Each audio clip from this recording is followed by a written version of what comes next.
화폐 시간 가치입니다. 자, 이 화폐 시간 가치라고 하는 거는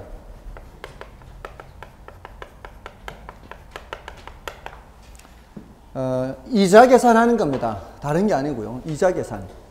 지금 100만 원하고 1년 뒤에 100만 원하고 같은 가치가 아니죠. 그거는 이제 사람마다 다를 겁니다. 지금 100만 원 받을래? 1년 뒤에 120만 원 받을래? 했을 때 지금 100만 원 받겠다는 사람도 있을 거고요. 1년 뒤에 120만 원 받는다는 사람도 있을 수 있죠. 사람마다 다릅니다, 그게. 근데 집중하세요. 가장 중요한 게 뭔가 하면은 시장 이자율이에요.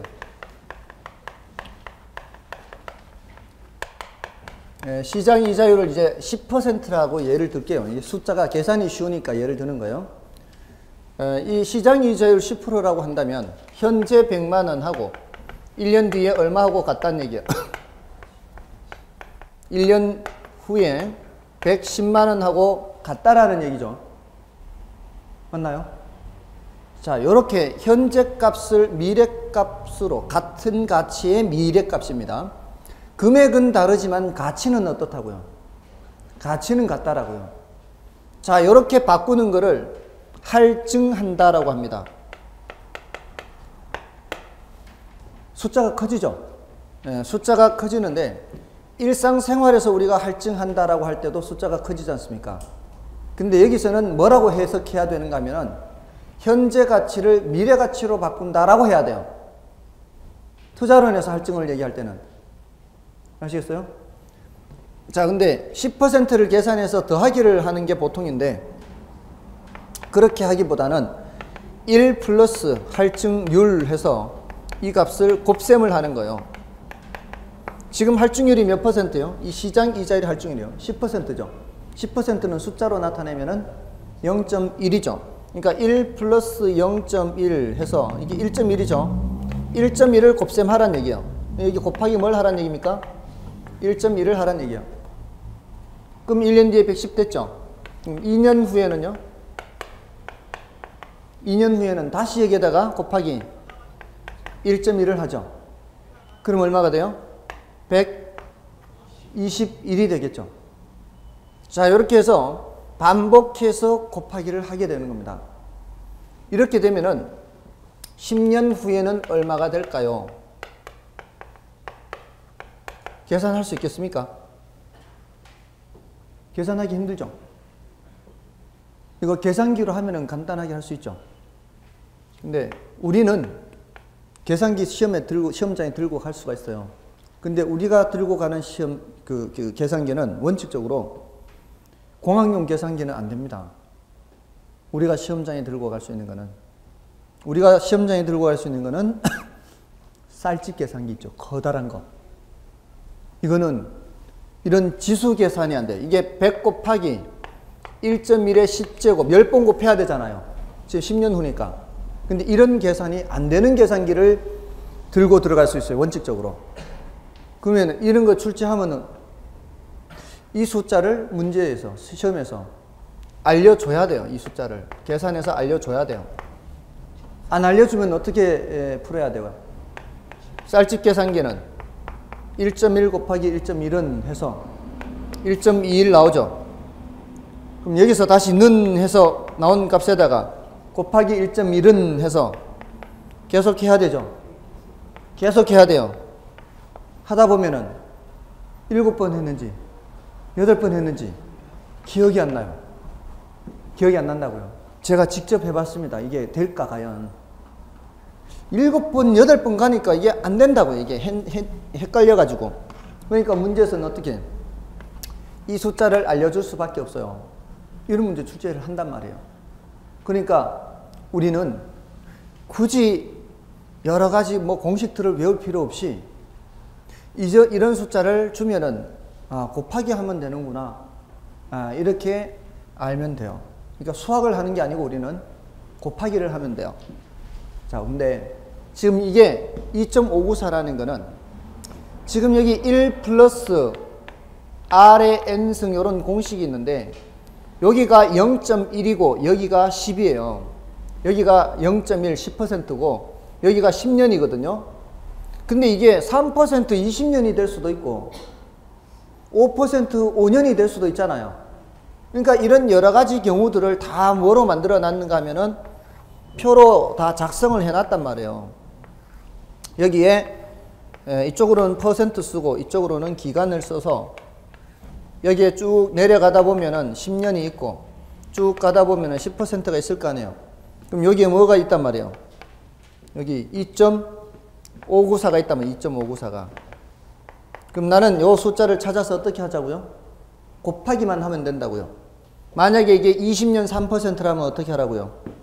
여기 3%를 찾고요. 쭉 내려가면 20년 있을 거 아니에요. 그럼 거기에 있는 요 숫자가 있을 거 아니에요. 20년 3%. 요 숫자를 찾아서 뭐 하자고요? 곱하기만 하면 된다 이 말이에요. 아시겠죠? 근데 3년 정도는 문제에서 이런 숫자를 안 알려줘요. 3년 정도는 내가 직접 계산하란 얘기요. 곱하기 몇 번을 하라고요? 곱하기 3번 하란 얘기예요. 3년 정도는. 아시겠죠? 자, 근데 자, 그러니까 요 정도는 공식을 기억하시고요. 3년 정도는 직접 계산을 해야 돼요.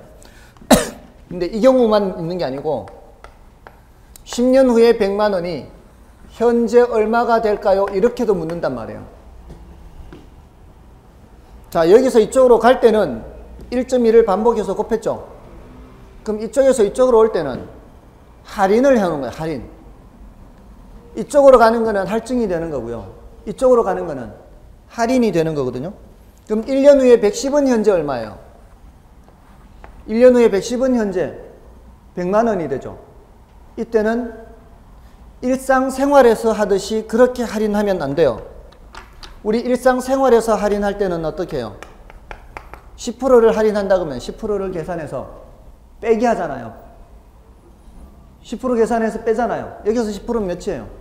11만 원이죠. 그 빼기 하면 어떻게 돼요? 99만 원이면 뭐 짝이 안 맞아요. 이게 안 맞아 떨어진단 말이에요. 이걸 조심해야 돼요. 할증할 때는 1 플러스 할증률을 곱셈을 하든 10%를 계산해서 더하기를 하든 관계가 없는데 할인을 할 때는 반드시 1 플러스 할인율을 나눗셈 해야 돼요. 지금 이 경우는 1 플러스 0.1을 어떻게 한다고요? 나누기를 한다고요. 그러니까 여기가 1.1로 나누면 어떻게 돼요? 그러면 딱 100이 되는 거예요. 100에서 1.1을 곱해서 이렇게 됐잖아요. 여러분들 30에서 곱하기 2해서 60 될 거 아니에요. 그럼 60에서 나누기 2 하면 30 될 거 아니에요. 다시. 뭔 뜻인지 아시겠어요? 그래서 이쪽으로 갈 때는 곱하기, 이쪽으로 갈 때는 나누기. 이걸 잊으면 안 된다고, 이거는. 자, 그러면 여기서부터 여기까지 올 때 나누기를 몇 번 해야 돼요? 여기서부터 여기 올 때까지 나누기를 10번 해야 될 거 아니에요. 그 나누기는 보세요. 100 나누기 1.1의 10제곱 이렇게 될 거라고요. 맞나요? 자, 근데 1.1의 10제곱이 방금 2.594라 그랬죠. 그러니까 문제에서 2.594를 알려줄 수도 있어요. 100 나누기 2.594 하면 되니까. 근데 문제에서는 이걸 곱하기 1.1의 10제곱분의 1 이게 뭐예요? 요 숫자의 역수죠. 그러니까 곱하기 어떤 수를 나누기 어떤 수를 곱하기 역수로 한 거예요. 그러니까 이 곱하기 나누기 2를 곱하기 2분의 1로 했다 이 말이에요. 똑같은 거죠. 그래서 문제에서는 이 숫자를 알려줍니다. 이 숫자를. 이 숫자가 약 0.3855예요. 이 숫자가 알려준다고요. 100 곱하기 나는 뭐만 하면 되는 거예요? 100 곱하기 0.3855만 하면 되는 거예요. 나는. 이게 0.3855니까 약 0.4라고 치고요. 약 40%라는 얘기예요. 약 40%. 그러니까 10년 후에 100만 원은 현재 약 40만 원 정도다 이 말이에요. 약 40만 원. 자, 근데 이 숫자는 같은 10% 10년인데 보세요. 잘 보세요. 1 플러스 여기에서 요 R이 0.1이고 N이 10이거든요. 그렇게 했는 게 0.385죠. 그냥 여기에 집어넣었을 때는요. 여기에 0.1, 10 집어넣었을 때는 2.594잖아요. 맞아요? 자, 그러면 같은 10% 10년이라 해도요. 자, 여기 10%가 있고요. 여기 10년이 있어요.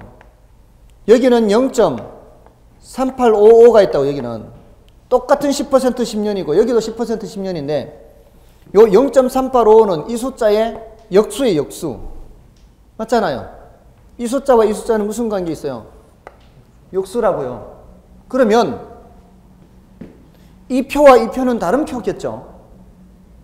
이 표와 이 표는 다른 표라고요. 그러니까 이런 표를 각각 작성을 해 놓은 거예요. 각각. 그러니까 이 표의 이름이 뭔지, 이 표의 이름이 뭔지를 알아야 돼요. 아시겠어요? 자, 그럼 이제 그거를 이제 알아야 되는 거예요, 우리는. 자, 그러면 상황이 어떤 상황인지를 봐야 돼요.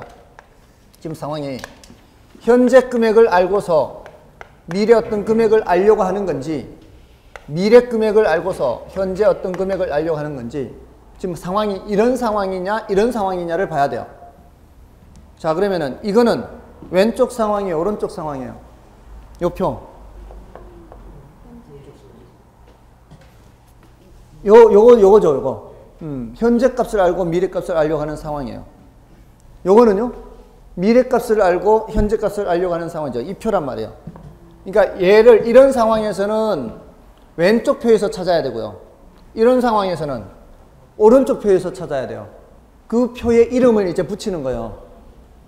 이 표, 저 왼쪽 표의 이름을 이렇게 붙여요. 일시불의 내가 계수표 그래요. 내가는 미래 가치를 줄인 말이에요. 일시불 된 것이 미래 얼마가 되느냐, 그런 표란 말이에요.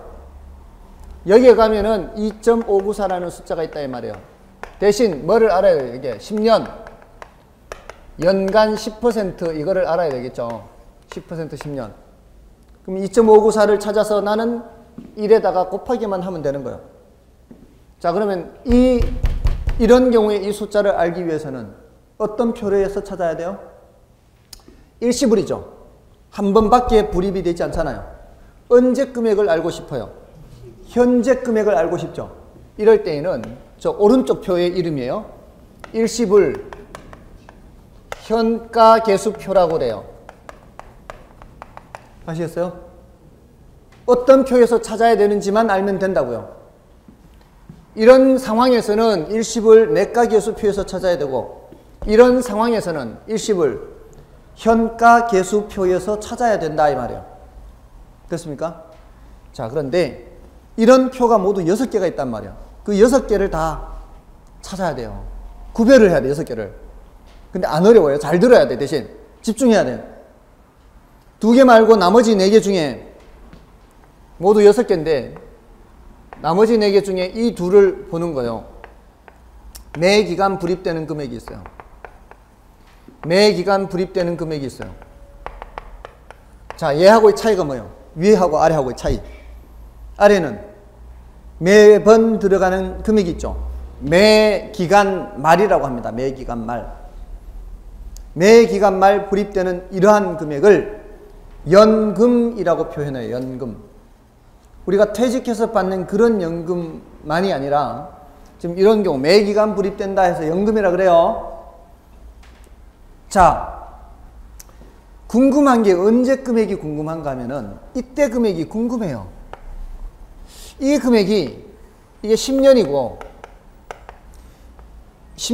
매년 말이라면 이게 1억씩이라고 생각하세요. 기본 단위가 1억에 1억. 매년 말이면은 이자 생각하지 말고도 해보세요. 이자 생각하지 말고도 하면 얼마예요? 이자 생각하지 말고도 하면 그냥 합산하라는 얘기 아니에요. 10억일 거 아니에요.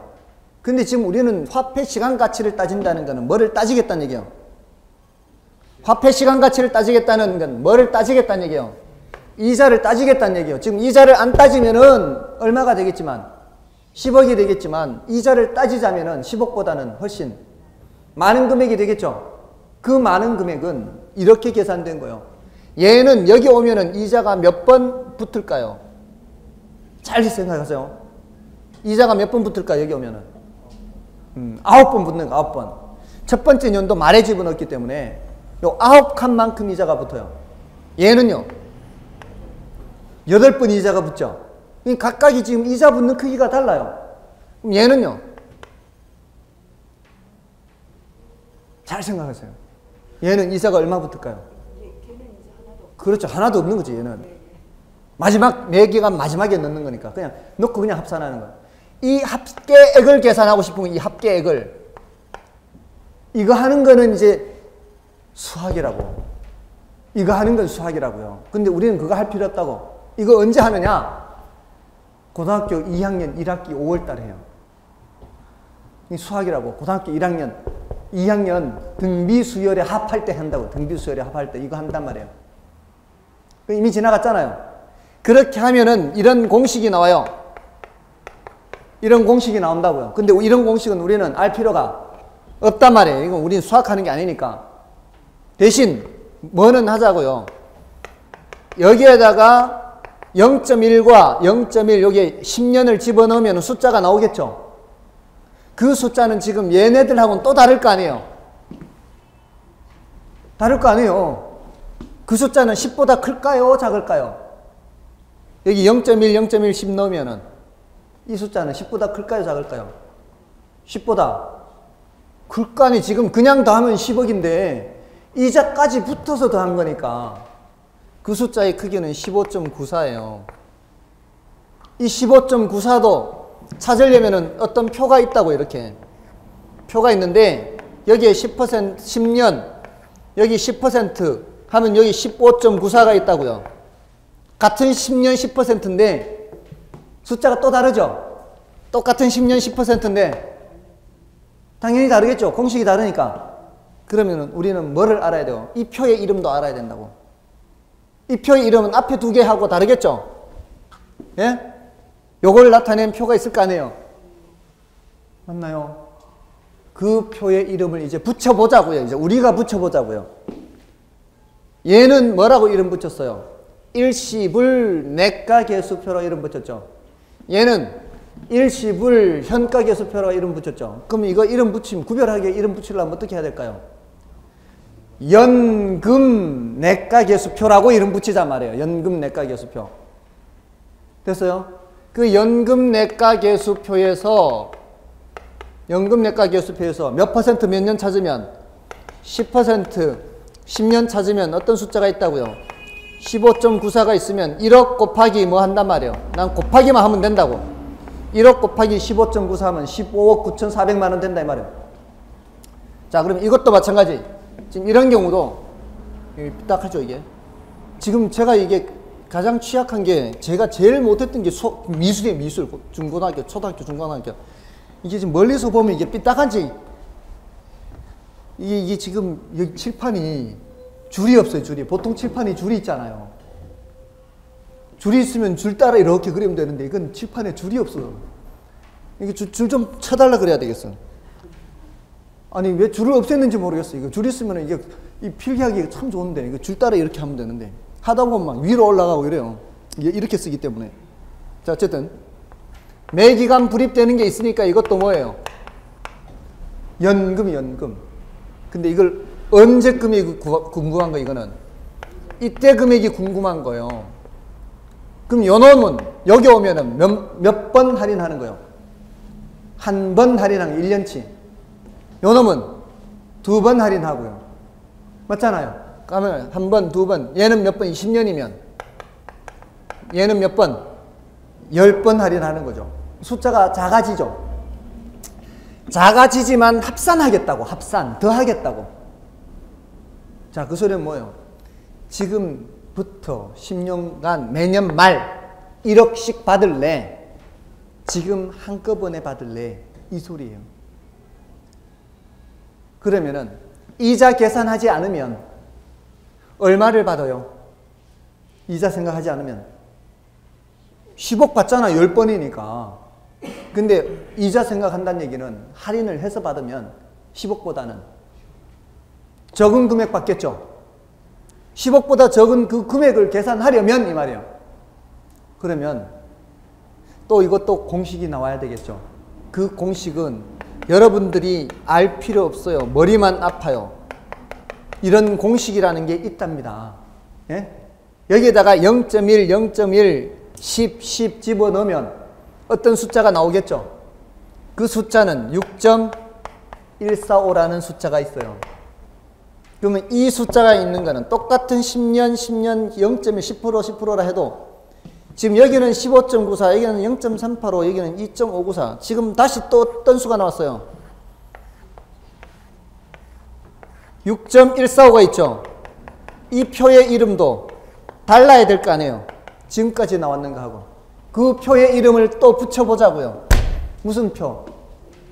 연금의 현가계수표다 이렇게 붙이면 된다 이 말이에요. 됐나요? 됐습니까?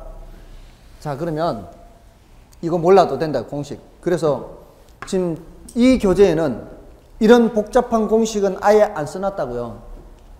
여기는 그런 복잡한 공식은 안 써놨어요. 예, 이 상황만 판단하시라고요. 연금 현가계수표에서 찾으면 돼요. 차이점 아시겠죠? 위하고 아래하고. 그럼 자, 맨 아래 두 개하고의 차이점을 또 한번 알아보십시오. 자, 맨 아래는 매 기간 말 불입되는 금액이 있다는 건 똑같아요. 근데 요거는 이 금액이 궁금한 거예요. 이 금액이 궁금한 거예요. 그렇죠. 이게 궁금한 거예요. 대신 이 금액을 알려줍니다. 여기서는 현재 금액을 알려줍니다. 이때는 미래 금액을 알려줍니다. 자, 상황이 위하고 아래하고 얘가 지금 반대예요. 지금 여기가 물음표 있고 여기는 알려준 거죠. 여기는 알려준 거고 여기는 물음표죠. 자, 이걸 제가 표현을 할 때 어떻게 표현하는가 하면은 요거는 문제에서 목돈을 묻습니다. 이 6억 1,450만 원, 아까 6억 1,450만 원, 여기에 15억 9,400만 원, 이걸 묻습니다. 이게 얼마이게요? 이렇게 묻는, 이게 얼마이게요? 이렇게 묻는다고요. 뭐를 알려줘 놓고는?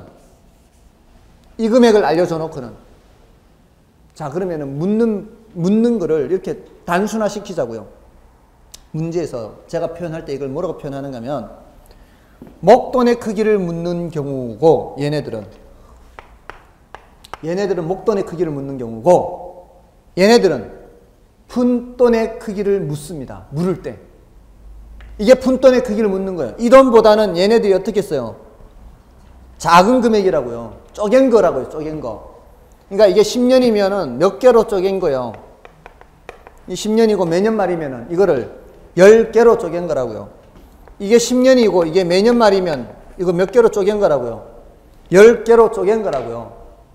자, 집중하세요. 10개인데, 여기 보세요, 여기. 10개인데, 얘를 제일 많이 써요, 얘를. 요 놈을 제일 많이 써요. 가장 많이 나올 거, 가장 중요하죠, 이게. 왜 그런가 하면, 이거, 지금 현재 1억을 대출받는 거예요. 1억을 대출받아서 쪼개 갚는 거예요. 쪼개서 갚는 거예요. 근데 이 금액이 다 똑같아요. 이런 거를 이따 할 거예요. 원리금 균등 상환이라 그래요. 원금 이자의 합계액이 어떻다는 거예요? 똑같다는 얘기예요. 이게 똑같은 금액인데 여기에 원금 이자가 다 들어가 있죠. 자, 우리가 대출 받잖아요. 저당 대출 받는 저당 대출 담보로 제공하고 그럴 때 쓰는 숫자라고 해서 저당 상수라고 해요. 저당 상수. 아시겠어요? 자, 이걸 제일 많이 사용해. 이거는 푼돈 계산하는 거예요. 푼돈. 이거는 뭘 계산하는 거 위에? 목돈 계산하죠. 이쪽도 푼돈 계산하는 거죠. 자, 그러면은 문제에서 푼돈을 계산하느냐, 목돈을 계산하느냐, 요걸 빨리 파악하시라고요. 묻는 게 뭔지를 보시라고요. 목돈을 물으면은, 목돈의 크기를 물으면 빨리 연금이란 단어가 나와야 돼요. 문제에서 푼돈의 크기를 물으면 저당상수가 나오거나 이 저당상수표가 있단 말이에요. 또 이쪽은 뭐냐면은 감채기금계수예요. 요 표현이 좀 어렵단 말이에요, 이게. 그러니까 제일 중요한 거 뭐를 확실하게 알아두는 게 중요해요. 저당상수를 확실하게 알아두는 게 중요해요. 그러면은 얘가 뭔지 용어는 생각이 안 나도 아 얘도 푼돈 계산하는 거다는 알 수 있다고. 그럼 얘가 지금 현재 금액을 쪼개는 거잖아요. 그걸 확실하게 안다면은 얘는 언제 금액 쪼개는 거예요? 미래 금액을 쪼개는 거란 말이에요. 맞아요? 미래 금액을 쪼개는 거라고요. 자, 근데 문제에서 어떻게 묻느냐에 따라 이거 금방 알 수가 있어요. 얘네들은 문제에서 끝에 질문이 어떻게 들어오는가 하면은 매월 불이백은 이렇게 물어요. 또는 매년 불이백은 이렇게 물어요. 매월 또는 매년 불이백을 묻는다고요. 그러면은 나는 뭐 중에 생각해야 돼요? 저당상수나 감채기금계수에서 생각을 해야 돼요.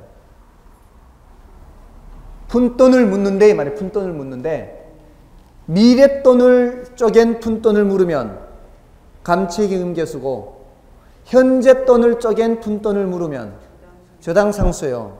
근데 이거 지금 이미 공부하신 분들이 오히려 더 골치 아플 수 있어요. 공부하신 분들이 이걸 어떻게 기억하는 분들이 계시는가 하면 이거 적금불 때 계산하는 거다 이렇게 생각해요. 그러면은 못 맞춰요. 이것도 적금불 때 생각할 수 있어요. 이것도 적금불 때 물을 수 있습니다. 얼마든지 이거 적금불 때 이거 둘 다 적금불 때 물을 수 있어요. 근데 이거는 어떻게 묻는 거예요? 적금 묻는다 그럴 때 불입하는 금액을 알고 묻습니다. 불입하는 금액을 알고 적금 불 때 기간 말에 달성되는 원리금 합계를 묻습니다. 그러니까 뭘 묻는 거예요? 목돈을 묻는 거예요. 이것도 적금 묻습니다. 이것도 적금 묻는데 뭐를 알고 시작하는 거예요? 목표액을 알고 시작하는 거예요. 이것도 적금 묻는 거예요. 근데 이거는 뭐를 물어요? 얼마 불입하면은 이렇게 달성되느냐 이렇게 묻잖아요. 푼돈을 묻는 거라고요. 이건 목돈을 묻는 거라고요. 둘 다 적금은 묻는 거예요. 아시겠어요? 적금 묻는다고 이해를 하시는 게 가장 잘못된 방식이에요. 그렇게 하면 이제 왔다 갔다 틀리는 거예요. 어떤 때는 맞췄다가 어떤 때는 틀렸다가. 적금 묻는다고 생각하면 안 되는 거예요. 아시겠어요? 이거는 목돈 크기 구하는 거다. 이거는 푼돈 크기 구하는 이렇게 해야 절대 안 틀립니다. 자, 그럼 제가 질문 드려볼게요. 제가 우리 아버지하고 약속을 했어요. 이 나이에 애 하나 더 낳으면 1억 주겠대요. 이 나이에 애 하나 더 낳으면 1억을 주겠대요. 근데 10년 뒤에 주겠대요. 그래서 애 하나 낳았습니다, 제가. 애 하나 새로 낳았어요. 근데 애 키우다 보니 힘들어요. 아버지 10년 후에 1억 주지 마시고 지금부터 매년 말 쪼개주시면 안 될까요? 그 금액은 제가 계산해 드릴게요. 지금 제가 뭘 계산해야 돼, 지금 뭘 계산해야 돼요? 목돈 계산해야 돼요? 푼돈 계산해야 돼요? 빨리 그걸 생각하라고요. 목돈, 푼돈. 푼돈 계산해야 되죠? 근데 언제 돈을 쪼갠 푼돈이에요? 미래, 10년 후에 1억을 지금 쪼개야 되죠? 뭘 생각해야 돼요? 10년 후에 1억 쪼개는 게 지금 저당상수라면 골치 아픈 거죠? 10년 후에 1억을 쪼개야 된다고요. 아시겠어요? 지금 받을 게 언제 받을 거를 10년 후에 받을 거를 지금부터 쪼개 받는다고요. 이건 적금하고는 전혀 관계가 없죠. 질문을 어떻게 하든지 맞출 수 있는 거는 푼돈, 목돈으로 계산해야 안 틀려요. 적금 계산해가지고는 백발백중 틀립니다. 이렇게 물어버리면. 아시겠어요? 됐나요? 됐죠? 빨리 뭘 캐치해야 된다고요? 목돈이냐? 푼돈이냐? 빨리 그걸 캐치해야 돼요. 지금 내가 계산해야 되는 게. 자, 그럼 다시 한 번 더. 제가 매달 50만 원 보험료 내고 있습니다. 머릿속에 뭐를 그려야 될까요? 제가 매달 50만 원 한다 그러면은 머릿속에 그려야 되는 거는 50을 그려야 돼요. 머릿속에. 매달 50이라고 했으니까. 매달 50이니까 50 이렇게 되죠? 머릿속에 그려져요? 그러면 이 밑으로 오면 안 되는 거예요. 지금 이 둘 중에 하나예요, 지금. 이거는 지금 이걸 모르는 거잖아요. 50 지금 알려줬잖아요. 뭐란 얘기예요? 이 둘 중이란 얘기입니다. 얘는 아니잖아요. 얘는 이미. 매달 50이라고 했단 얘기는 지금 50 이런 상황이라고요. 그럼 벌써 이 둘 탈락이라고요. 그럼 벌써 제가 뭐를 물으려고 준비하고 있다는 얘기예요? 예? 푼돈을 물으려고 준비하는 거예요? 목돈을 물으려고 준비하는 거예요? 목돈을 물으려고 준비하는 거라고요. 50, 50, 50을 알려준 상태에서는 이미 끝난 거예요, 벌써. 질문을 보면 벌써 이 둘 중인지, 이 둘 중인지, 이 둘 중인지 나와야 된다, 이 말이에요. 그렇잖아요? 자, 그러면 50만원씩 보험료를 내는데 앞으로 120개월 넣어야 돼요. 남아있는 게. 앞으로 남아있는 게 120개월. 지금까지 지나간 건 소용없고, 앞으로 남아있는 게 120개월 넣어야 되는데, 그냥 50만원씩 120개월 하면 얼마예요? 이자 생각 안 하면 6천만원이죠. 그럼 120개월 곱하기 50만원 하면. 근데 제가 지지난주에, 지난 토요일, 그저께 로또에 당첨돼서 2등이면은 한 6천 얼마 돼요. 자, 요거 그냥 한꺼번에 보험료 내고 말고 싶어요. 매달 내지 말고 그냥. 앞으로 남은 거를 한꺼번에 내고 싶어요. 6천만 원 내야 될까요? 6천만 원보다 적게 내도 되겠죠. 그 돈 계산하고 싶다고요. 6천만 원보다 적게 내도 되는 그 돈. 그 돈은 무슨 현가계수? 연금 현가계수라고요. 지금 현재 한꺼번에 내는 돈을 계산하고 싶다고요. 50, 50, 50 낼 거를 지금 내는 거. 목돈. 목돈이잖아. 언제 목돈? 120개월 뒤에 목돈이에요? 120개월 뒤에 목돈 계산하고 싶은 거예요? 언제 목돈 계산하고 싶은 거예요? 지금 내는, 한꺼번에 내는 목돈 계산하고 싶은 거 아니에요? 지금 앞으로 120개월 남았는데 지금 내는 목돈. 아시겠습니까? 구별이 됩니까? 뭐 표정이 안 돼도 할 수 없고요. 다음에 한 번 더 있으니까. 푼돈, 목돈으로 가면 됩니다. 지금 계산해야 되는 게 현재 목돈이냐. 또 한 번 더 해볼게요, 그러면. 매달 500만 원씩 받는 연금이 있어요. 그 연금 없어도 먹고 사는데 지장이 없어요. 매달 500만 원씩 받는데, 매달 500 하니까 또 머릿속에 뭐가 들어가야 돼요? 이게 돼야죠. 500, 500, 500이. 그럼 또 이놈이 뭘 묻겠구나. 목돈을 묻겠구나. 이 새끼 이렇게 생각이 나야 되죠. 500, 500 하면 또 목돈 묻겠구나. 예? 500, 500 매달 들어오는데 이거 없어도 먹고 사는데 지장 없어요. 그래서 이거 그냥 적금부서 한 20년 뒤에 한꺼번에 찾으려고 그래요. 20년 뒤에 한꺼번에 찾으려고 그런다고요. 언제 목돈을 계산하고 싶어요? 미래 목돈을 계산하고 싶죠? 무슨 내과? 무슨 내과? 연금 내과라고. 연금 내과. 매달 500, 500이니까. 됐나요? 됐죠? 더 이상 안 합니다, 이제. 아셨죠? 아셨어요? 일시불은 한 번밖에 없다고요. 매달 50만원, 매달 100만원 이런 말이 들어오면 벌써 둘 중에 하나라고요. 됐습니까? 여기서 뭘 더 어떻게? 여기서 뭘 더 어떻게? 자, 오늘은 여기까지입니다. 그러니까 이 화폐시장가치 계수는 이런 정도만 하고요. 320쪽에 맨 밑에 잔금 비율, 상환 비율 이런 거 있어요. 이거는 나중에 할 거니까 그거 말고는 이제 여러분들이 읽어보세요. 아시겠어요? 320쪽에. 지금 이 교재는 굉장히 간략하게 해놓은 겁니다. 시중에 다른 교재에 비해서 이 화폐시장가치를 지금 몇 페이지밖에 없어요. 불과 6페이지밖에 안 돼요. 예, 굉장히 간략하게 지나가는 겁니다. 자, 이제 326쪽에 현금 수지 측정이에요.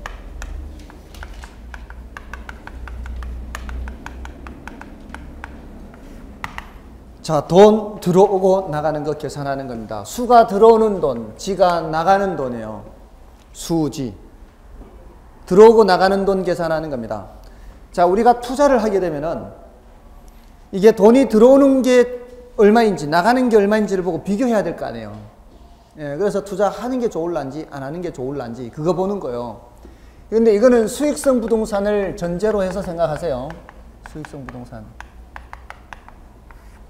제가 지지난주에 누가 좀 소개를 시켜달라고 해서 소개를 시켜줬어요. 예, 좀 부동산 좀 알아보고 있다고. 수익성 부동산. 예, 안정적인 거. 안정적인 거. 예, 그래서 참 고민을 많이 했습니다. 예, 어떤 사람을 소개시켜줘야 되나. 이거 소개시켜줬으면은 그 공인중개사가 물건을 좀 알아봐야 되잖아요. 그걸 알아보는데 지금까지 한 게 전월세만 했다면 좀 소개시켜 주기가 좀 그렇지 않나요? 안 그래요? 지금 상가를 지금 알아보고 있는데 지금까지 전월세만 했는 사람이라면 상가를 잘 모를 수 있을 거 아니에요. 그죠? 그리고 뭘 잘 해야 돼요? 브리핑을 잘 해야 될 거 아니에요. 설명을 잘 해야 될 거 아니에요. 그래도 저도 체면이 있지. 저한테 배운 사람이라고 해서 이렇게 소개를 했는데 좀 설명을 좀 해야 될 거 아니에요. 예, 그래서 고민 끝에 하여간 이 사람은 잘할 것 같아서 이렇게 소개를 했어요. 소개를 했는데 돈이 수십억 들어가는 그런 부동산을 상가는 좀 크잖아요. 그런 거를 아주 그냥 가볍게 결정할 수는 없잖아요. 그러니까 그런 거는 이제 브리핑을 잘 해야 될 거 아니에요. 그거 설명할 때, 브리핑할 때 이거 필요하다고요. 브리핑할 때. 그러니까 그냥 평생 전월세만 할 것 같으면 이거 몰라도 돼요. 전월세만 할 것 같으면. 근데 그런 상가 같은 거 이런 거는 수익률, 제일 중요한 수익률을 따져서 얘기를 해줘야 된다고요. 안 그러면은 설득이 안 될 거 아니에요. 그래서 설명을 해야 된다고. 자, 근데 돈 들어오고 나가는 거를 두 가지로 나누세요. 하나는 영업수지 계산이고 하나는 지분 복귀액 계산이에요. 자, 요거는 앞에서 우리 소득이득이라는 말 했어요. 소득이득과 관련되는 거예요. 그러니까 매년 발생하는 이득이죠. 자본이득은 나중에 처분할 때 발생하는 이득이죠. 시세차익. 자, 그러면 5년간 운영하면 얘는 5번 계산해야 되고요. 얘는 나중에 한 번 계산하는 거고요. 7년간 운영을 하면은 얘는 7번, 얘는 한 번. 어쨌든 얘는 한 번이에요. 아시겠어요? 이건 매년 계산하는 거라고요. 근데 요놈 계산이 엄청 중요해요, 이게. 그 다음이 요놈 한 개 정도밖에 안 돼요. 자, 영업수지 계산이고 공식 외워야 돼요. 327쪽에 공식 외워야 돼요. 아시겠어요? 외워야 돼요. 자, 그게 뭔가 하면은, 자, 제가 지난 순환에는 20칸짜리 한 칸에 500만원 이걸 예를 들었어요. 1년에 연 500만원 들어오는 20칸짜리 그런 원룸 주택을 예를 들었죠. 근데 수험생 중에 1년에 600만원 정도 들어오는 그런 원룸 60칸짜리를 갖고 있는 사람이 있더라고. 제가 이렇게 예를 들었는데, 예를 들고 그 다음 주에 이제 점심을 같이 먹다 보니까 그 중에 한 사람이 600만원짜리, 연간 600만원짜리 60칸을 갖고 있는 게 있더라고요. 그런 분이 있더라고요. 괜찮죠? 662, 36, 3억 6천이에요. 3억 6천. 친하게 지내고 싶어요. 3억 6천. 아, 진짜 깜짝 놀랐어요.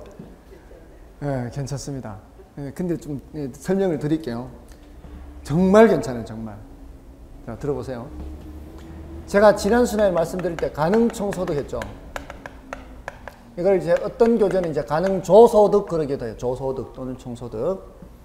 자, 이거는 100% 임대됐을 때 들어오는 돈이거든요. 그럼 얼마예요? 500만원 곱하기 20칸 곱하기 500 하면은 1억이죠. 맞나요? 네, 1억이고.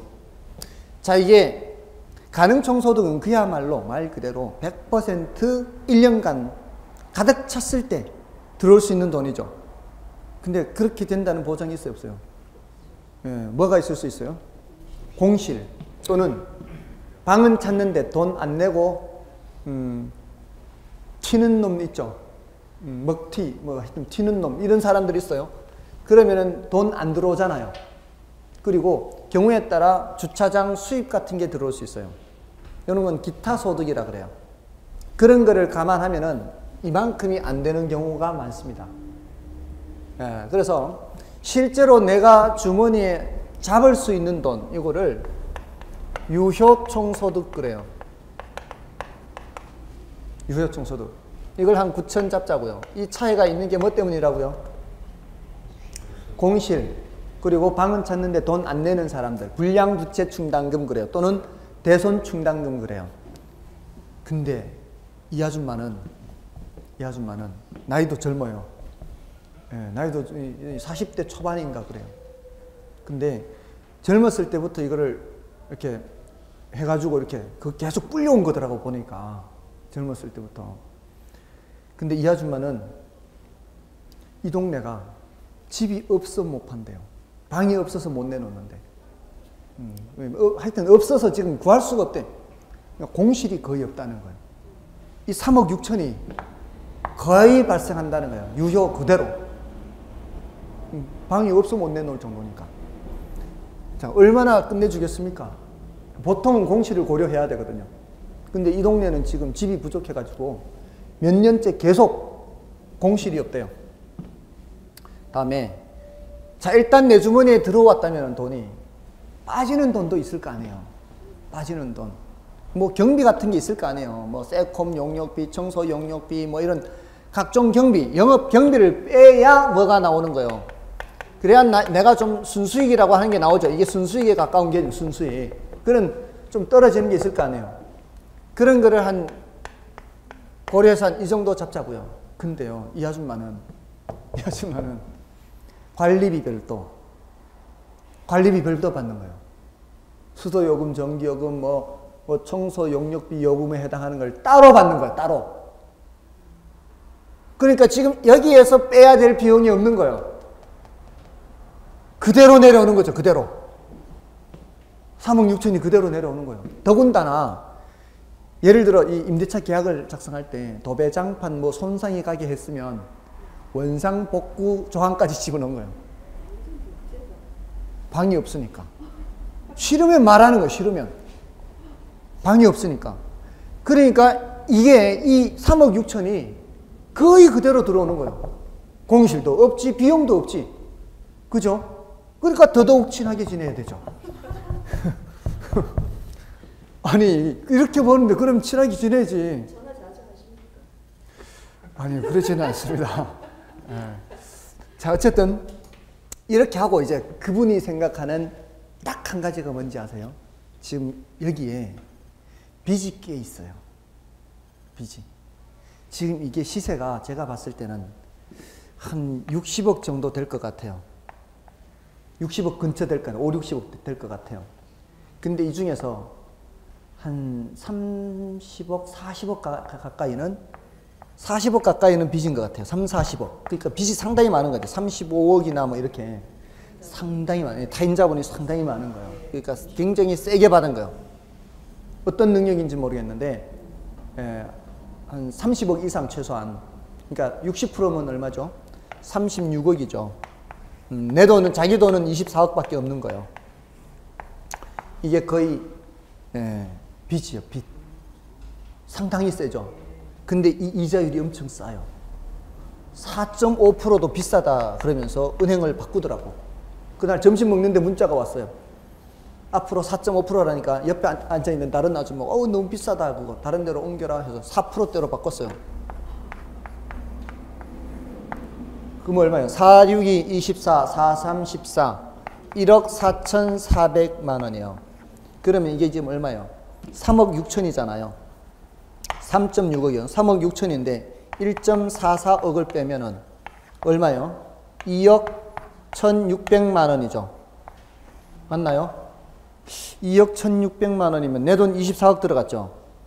내 돈 24억에 2억 1,600인가요? 맞나요? 아니요. 이 정도보다 이건 10%가 조금 못 되거든요. 2억 4천이라야 10%거든요. 근데 저한테 얘기할 때는 거의 15% 된다 그랬거든요. 그러면은 이렇게 안 된다는 얘기예요. 60억 안 돼요. 60억이 절대 될 수가 없어요. 한 40억 정도로 잡아야 돼요. 40억의 60%를 대출받은 거예요. 그러면 24억이고 내 돈은 1억 16억이죠. 이 정도 되면은 한번 볼까요? 24억에 4% 하면은 4, 4, 16, 4, 2, 8, 9,600, 0.96억이죠. 0.96억. 여기 0.96. 그러면은 2.64죠. 2.64억. 이러면 되겠네, 거의. 그죠? 16억에 2.6억이면은 16%, 16점 몇 프로예요. 아, 요 정도 되겠네. 요 정도. 저한테 요 정도 얘기했거든요. 한 15% 좀 더 된다. 이렇게 15% 된다. 그러니까 이런 계산이 나오는 거는 지금 뭐를 계산한 거예요, 지금? 이 사람이 지금 버는 거에서 지금 뭘 빼야 돼요, 지금 여기서? 이게 다 내 돈으로 산 게 아니다, 이 말이에요. 이게 지금 매물이 10억에 나왔어요. 이 가능총소득 1억짜리가. 근데 여기 4억이 내 돈이고 6억이 남의 돈이에요. 빌린 돈이에요. 빌릴 때는 뭐를 줘야 돼요? 예, 이자죠. 이게 지분이라고 그래요. 지분. 내 거를 지분. 남의 거를 이제 타인 자본. 이렇게. 이자율이 6%라고 하자고요. 그럼 여기서 뭐를 빼야 된다고요? 남의 돈 사용한 데 대한 빚을 빼야 되죠. 근데 실무에서는 이자만 빼요. 실무에서는 이자만 빼시라고요, 앞으로. 근데 우리 이론적으로 얘기할 때는 원금 이자를 같이 뺀다고 생각해요. 아시겠어요?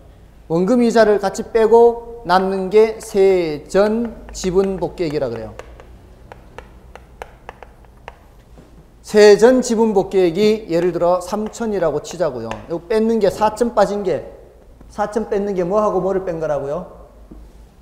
이자만 뺀 게 아니고 원금 상환분도 같이 뺐다고요. 이자만 빼면 얼마 빼야 돼요? 6억에다가 6%면 66이 36, 3,600을 빼야 되거든요. 근데 지금 4천 빠졌잖아요. 여기는 뭐도 빠졌다고 보는 거예요. 원금 상환한 것도 빠졌다고 봐야 돼요. 그러니까 투자자들한테 브리핑할 때는 어떻게 브리핑하는 게 좋아요? 좀 더 금액이 큰 게 좋잖아요.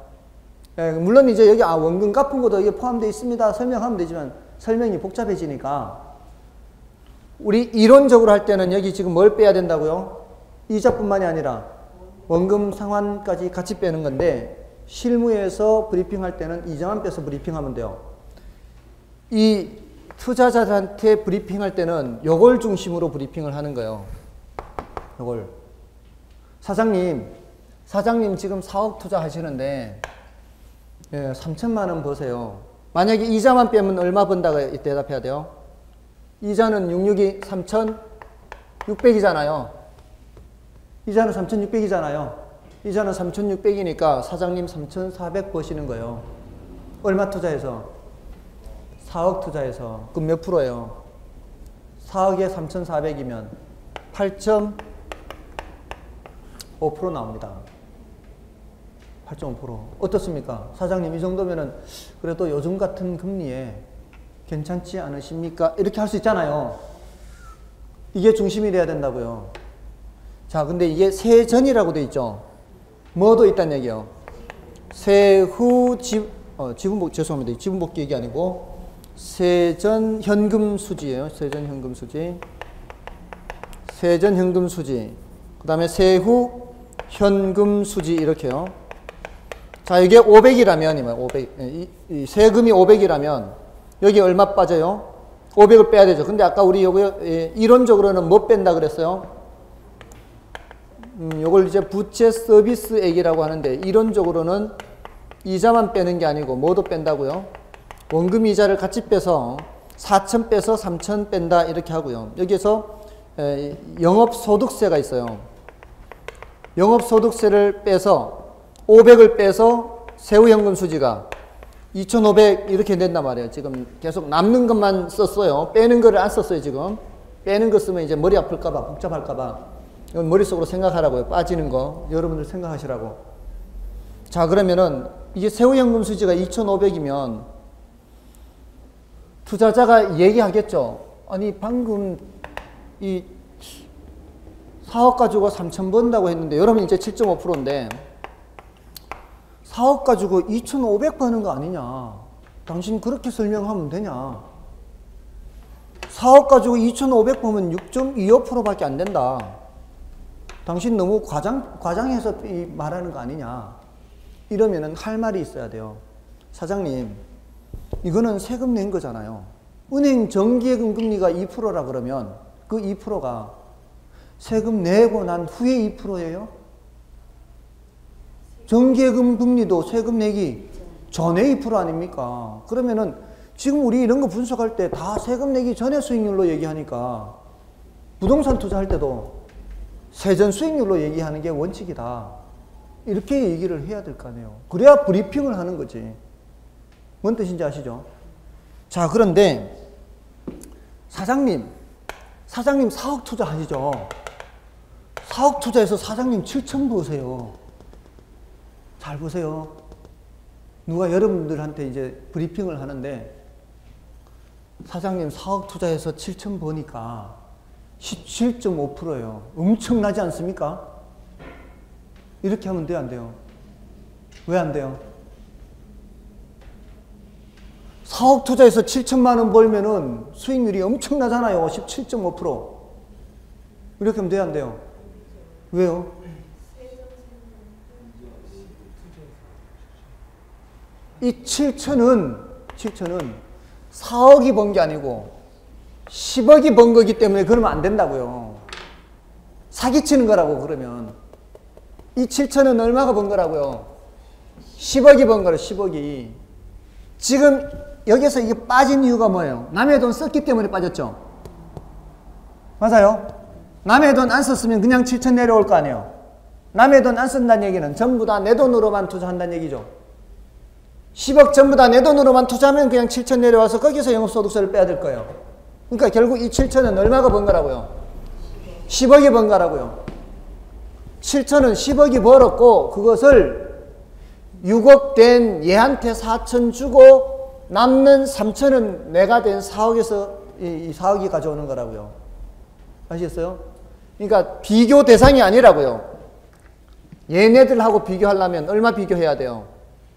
10억하고 비교해야 돼요. 10억하고. 얘네들은 얼마하고 비교해야 돼요? 4억하고 비교해야 돼요. 아셨어요? 그러면 사기치는 거라고. 4억 투자해서 7천만 원 번다 그러면 그건 사기치는 거라고. 아시겠어요? 10억이더만 10억. 그러면 10억이라고 나오냐? 문제에서는 10억이라고 안 나와요. 우리 시험 칠 때는. 총투자액이라고 나와요. 총투자액. 얘네들은 총투자액하고 비교해야 된다고요. 10억하고. 얘네들은 지분투자액하고 비교해야 돼요. 지분투자액. 4억하고 비교해야 된다고요. 아시겠어요? 됐습니까? 됐습니까? 자, 이렇게 해서 지금 가유순전후 하는데 지금 단계별로 뭐를 뺐는지 잘 봐야 돼요. 가유순전후 해서. 자, 여기서는 뭐를 뺐어요? 공실 및 불량부채 충당금 또는 대손 충당금이라고도 할 수 있고요. 여기 기타 소득을 더해요. 기타 소득은 영업의 소득이에요. 영업의 소득. 기타 소득은 영업의 소득이에요. 아시겠죠? 다음에 지금 여기 뭘 빼고요? 영업 경비고요. 다음에 여기는 이제 부채 서비스. 자, 노란 걸로 이제 빼는 것만 노란 걸로 따서 뜯을게요. 부채 서비스에 여기는 영업소득세죠. 영업소득세. 자, 이거 외워야 돼요. 어떻게 외우느냐? 일단 여기서부터 외우세요. 여기서부터. 유효부터. 여기서 경비 빼고 빚 갚고 세금 내고 이렇게. 경비 빼고 빚 갚고 세금 내고. 경비 빼고 순, 빚 갚고 전, 세금 내고 후. 이렇게. 순서대로 순전후예요. 3단계로 빠지죠. 경비 빼고 순, 빚 갚고 전, 세금 내고 후. 됐나요? 자, 그렇게 해서 이걸 외우셔야 돼요. 자, 우리 교재에서는 지금 그 327쪽에 있는 내용이고요. 자, 근데 그 327쪽에 괄호 5번에 영업경비 있죠. 영업경비에 포함되는 항목, 포함되지 않는 항목이 있어요. 뭐를 포함한다, 뭐를 포함하지 않는다 이런 게 있죠. 자, 그거는 나중에 해야 돼요. 해야 되는데 지금은 일단 넘어가는 거예요. 다음에 넘어가시면은 328쪽에 박스가 있어요. 영업소득세 계산 박스. 영업소득세 계산 박스 있죠. 그것도 확인해야 되는데 나중에 할 거예요. 그 두 가지는 나중에. 괄호 5번의 내용과 그 영업소득세 계산 요거는 언제 한다고요? 나중에. 다음에 지분 복귀액 계산 있죠.